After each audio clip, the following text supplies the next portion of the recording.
दुनिया की सबसे तेज छुरी हमारी जबान है और दुनिया के सबसे खतरनाक हथियार हमारे शब्द हैं, जो बिना किसी का खून बहाए लोगों को अंदर ही अंदर मार सकते हैं।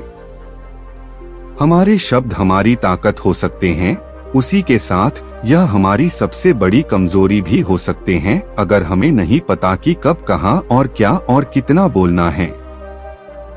यदि हम सही समय पर सही इरादे के साथ सही शब्दों का प्रयोग करते हैं तो यह हमें एक सफल व्यक्ति बनाता है, लेकिन अगर हम सही समय पर सही इरादे से सही शब्दों का इस्तेमाल नहीं करते तो यह हमारे जीवन को नर्क से बदतर बना सकता है। तो चलिए जानते हैं एक कहानी के माध्यम से चुप रहकर जीवन को कैसे बदला जा सकता है।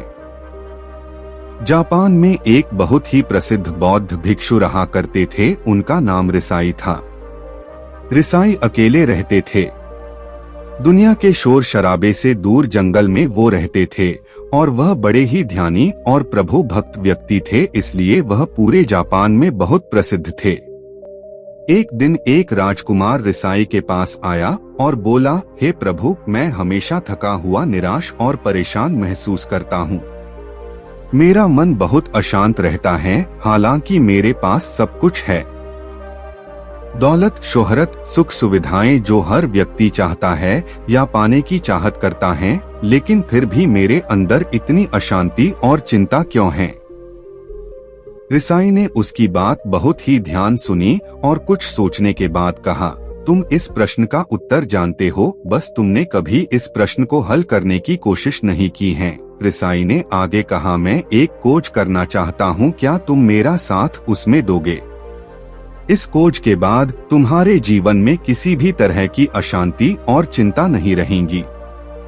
यह बात सुनकर राजकुमार बहुत खुश हुआ। उसने रिसाई से कहा, बताइए मुझे क्या करना होगा? अपने मन के शांति के लिए मैं कुछ भी करने को तैयार हूँ। राजकुमार की बात सुनकर रिसाई ने कहा, तो फिर अगले 15 दिन तक मेरे आश्रम में रहोगे और एक सामान्य व्यक्ति की तरह अपना जीवन व्यक्तित्व करोगे और इन 15 दिनों में तुम अकेले और चुपचाप रहोगे, जितना हो सके कम बोलोगे। राजकुमार सहमत हो गया। पहले दिन राजकुमार को लगा कि उसका मन सामान्य से अधिक अशांत और विचलित है। उसके मन में तरह तरह के विचार आ रहे थे और वह आम लोगों की तरह जीवन जीने में असहज महसूस कर रहा था और उसे अंदर से बोलने की चाहत हो रही थी, लेकिन वह चुपचाप रहा।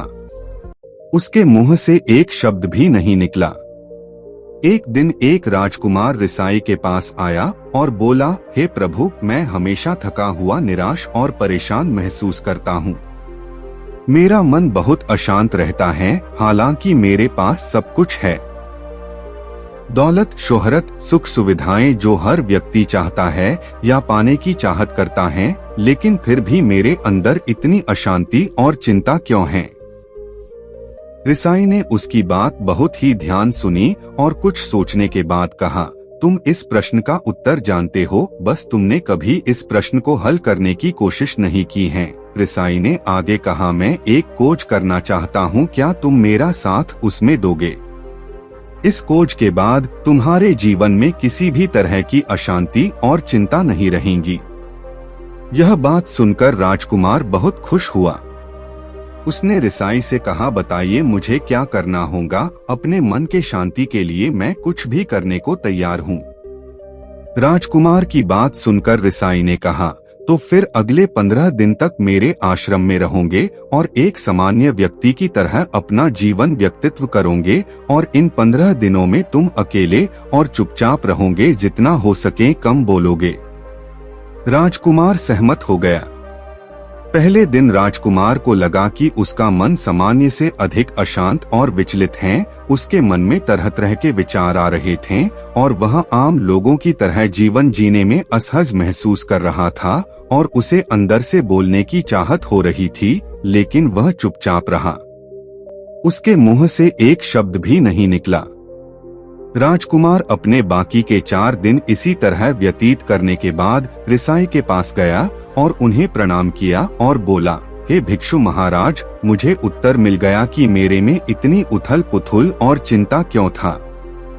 मैं जान गया कि मेरा मन इतना अशांत और विचलित क्यों था। रिसाई ने मुस्कुराते हुए कहा, बताओ क्या उत्तर मिला तुम्हें? राजकुमार ने कहा, मैं जरूरत से ज्यादा बातें करता था। मैं किसी पर भी अपने शब्द और ऊर्जा व्यर्थ करता था। मैं दिन भर अपने लोगों से फालतू बातें करता और अकेले में उन्हीं लोगों के बारे में सोचता रहता था। ज्यादातर समय नेगेटिव बातें सोचता रहता और इस तरह से मैं अपना समय बर्बाद कर देता था। ज्यादा बोलने और नेगेटिव सोचने से मेरा मन अशांत और बेचैन हो गया था। इसी वजह से मैं किसी काम को ठीक से नहीं कर पा रहा था, जिसकी वजह से मैं हर काम में असफल होने लगा और फिर इन्हीं लगातार मिलने वाली असफलताओं की वजह से ही मैं उदास और चिड़चिड़ा हो गया। इन्हीं सभी चीजों के वजह से मेरा जीवन बर्बाद हो रहा था। यहाँ पर हुए 15 दिन मेरे लिए पूरी तरह से अलग थे। मुझे कुछ अलग ही एहसास यहाँ पर हो रहा था। अब मुझे ऐसा लग रहा है मैं अपना जीवन पूरी तरह से जी रहा हूँ, लेकिन इसके पहले मैं अपना जीवन गलत तरीके से जी रहा था। जीवन में खुद को जानना और समझना बहुत जरूरी होता है, जो मैंने पिछले 15 दिनों में अनुभव किया। राजकुमार की सारी बातें सुनने के बाद रिसाई ने कहा, सिर्फ तुम ही नहीं, दुनिया में ज्यादातर लोग जरूरत से अधिक बोलते हैं।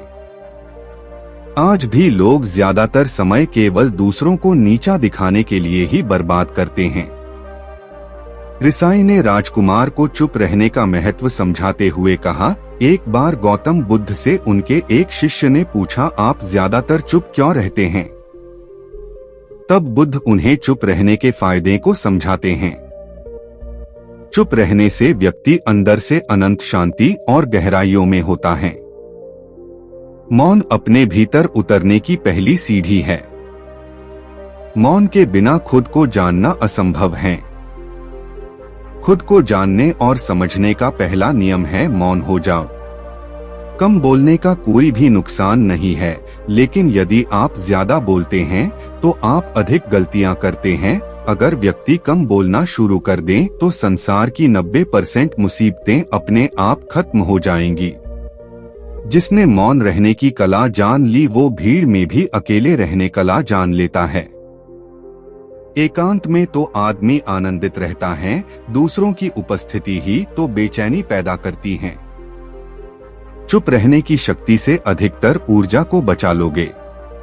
इस कहानी से हमें यह सीखने को मिलता है कि चुप रहने में भी एक अद्भुत शक्ति होती है।